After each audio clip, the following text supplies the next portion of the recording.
Ventum's new GS1 gravel race bike is a centimeter longer than its predecessor with a lot more tire clearance and an improved seat post clamp.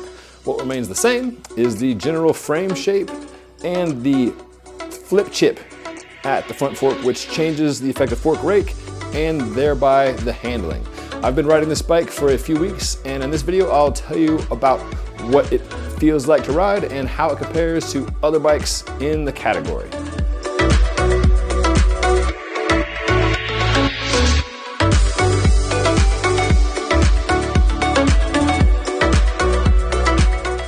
I'll talk about pricing, how this bike compares to other consumer direct brands like Canyon and Allied, as well as traditional IBD brands like Specialized, Trek, and Giant. I'll talk about geometry, how the front fork changes affect handling, and I'll talk about my personal take on how I like the bike and how I like this particular parts package. Please take a second to subscribe. Now sit back and enjoy the ride.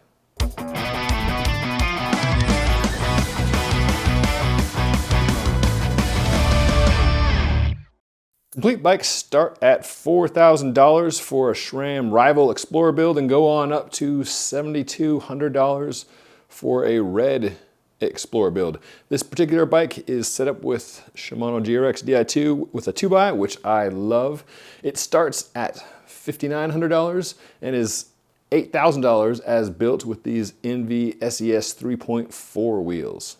In this size, medium large, it weighs just over 18.5 pounds. All the bikes come stock with metal wheels, and then you can upgrade to carbon hoops from both Envy or Zip. And the SRAM bikes you can also upgrade to get a power meter for $450. Frame set alone is $2,600. So let's compare that to Canyon, the consumer direct German brand. You can get a complete Canyon for less than the frame set, as the Canyon Grail Rival Explorer is $2,300.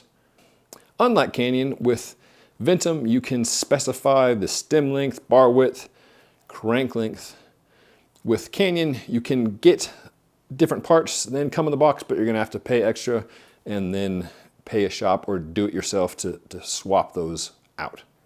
Canyon's GRX Di2 bike, comparable to this guy, is similar price at $5,400, but that one comes stock with carbon wheels from DT Swiss. If you look at, say, Trek Checkpoint SL7 with carbon Bontrager wheels, that one is a little over $8,000, so pretty darn close to this particular build and price. Okay, now let's talk geometry. Let's do it in two pieces. First, stack and reach, which is the height and length of the frame, and then the front end geometry with head angle, fork rake, and the all-important trail figure, or in this case, figures, as there's two options. This is a medium-large bike, roughly a 56 centimeter bike. The top two went out a full centimeter from previous iterations, so this is a 57.3. This is something we're seeing from a number of brands. The idea is that you add length, you shorten the stem, so the total reach of the bike is the same, but you've just got a little more stability as the wheelbase is longer and it's further out to your steering point.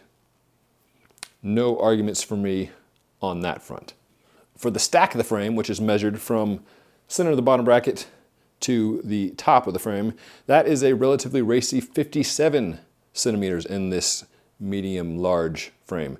That's right in line with the very racy BMC Caius and even a little bit shorter than the Giant Revolt and the Specialized Crux, two bikes that I love. And it's certainly much shorter than a gravel adventure bike that would put you in a more upright position. So, gravel race geo, right? Well, yeah, mostly, but let's look at the front end. Talk about head tube angle. That is a number that is often thrown about because it's an easily comparable number, bike to bike. Big picture, the steeper the angle, the quicker the handling is.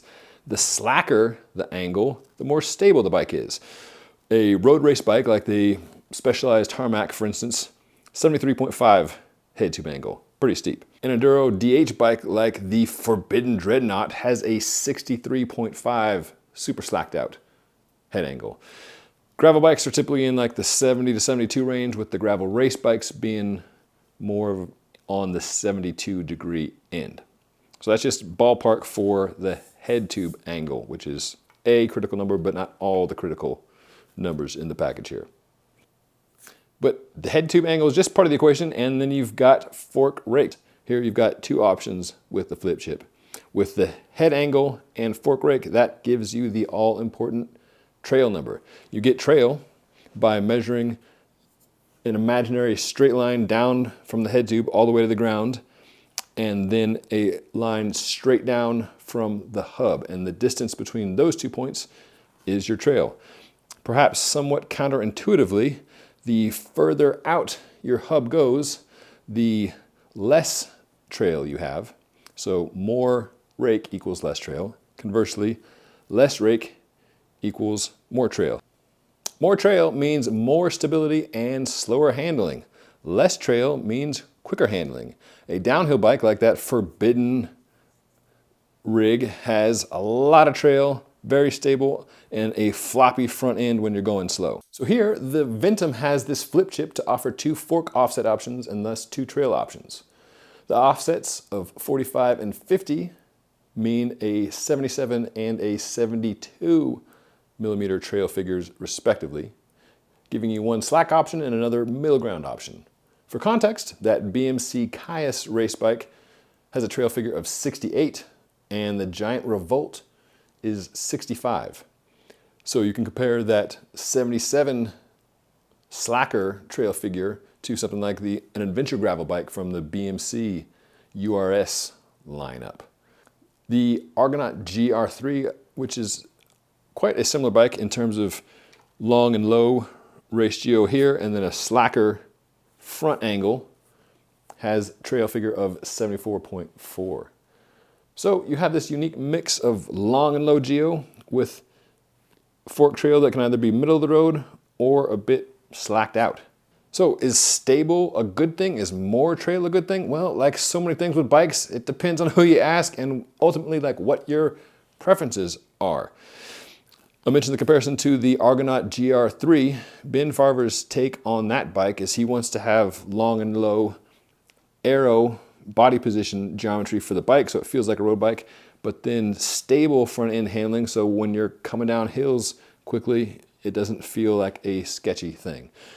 Some people, like myself included, like how that feels going downhill, but having a lot of trail on a bike just feels sort of floppy and sluggish when you're either on pavement or when you're going uphill slowly. So like with so many things with a bike, it's a balance of things and you need to determine what it is that you like, which will answer the question of, is this a good thing or not?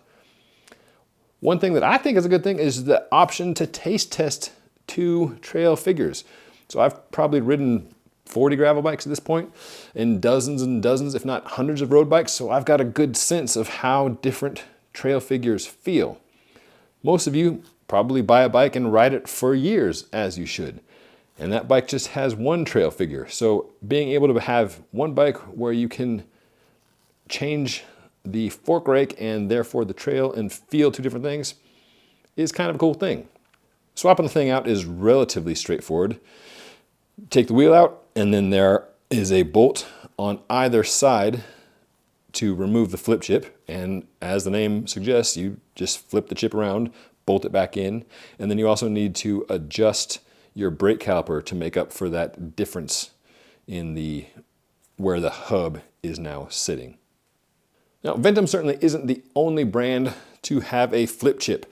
Cervelo Aspero has one in the front end. Giant Revolt here has a flip chip in the rear, and Allied's Echo has one front and rear, so you can convert a bike effectively from a road bike to a gravel bike. I'm going to race this bike this weekend at Old Man Winter Rally here in Boulder, Colorado, a gravel race that takes in a snowy Rowena climb.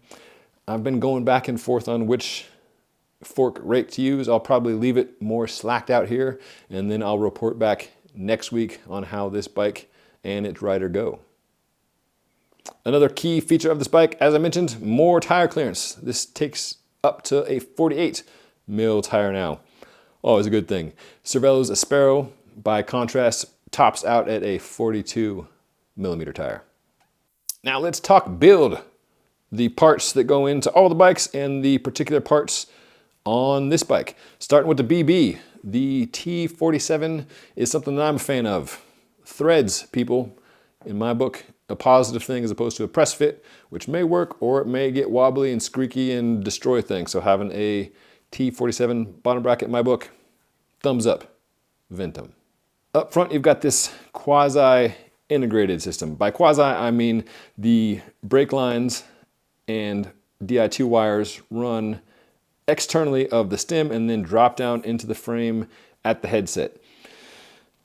The build was done at Ventum, so I don't know if there's a sleeve in here or not, but it drops down inside the headset cap, which is open a bit to the elements. Leaves me a little bit concerned about what happens when the moisture goes in there. There is a drain port at the bottom of the frame, but having this more closed off would make me feel a bit better. Everybody's got a hot take when it comes to internal routing. Mine is this: I like how it looks, and I like the day-to-day maintenance of internal routing, meaning just washing the bike is a lot easier when everything's tucked inside. And since I clean the bikes pretty regularly and mess with the wires and brake hoses seldom to never, I'm generally a fan. However, when you catch me working on a bike and spending 10 minutes, 20 minutes, 30 minutes trying to fish a line through and I'm losing my patience, then I have a slightly different view of internal routing. But on the whole, I like it. Here, again, just wish it was a little bit more closed off to keep the elements out. As for the parts package, as I mentioned, I love Shimano GRX Di2 with 2x. Being a heavier person here in the mountains, I like to be able to pedal up and down things, and I like having small steps between the gears. Put it to you another way, Ventum asked me which build I wanted to test, and I requested that one, so there's my vote.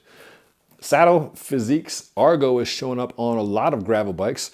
I quite like it. It's a stubbier, wider, ergonomic channel saddle with a fair amount of flex built in, not only in the padding, but in the shell itself. That leads to another bit of flex in the bike. The seat post, which I believe is made by Ritchie, there's a lot of flex just at the top, which causes the saddle to tilt a little more dramatically than it would if the whole seat post had flex, like if the flex was spread out across the total distance of the seat post. So it's a minor quibble. On the whole, the saddle shell and seat post add up for a pretty comfortable ride. When you hit harder bumps, the wiggle in the saddle is a bit noticeable.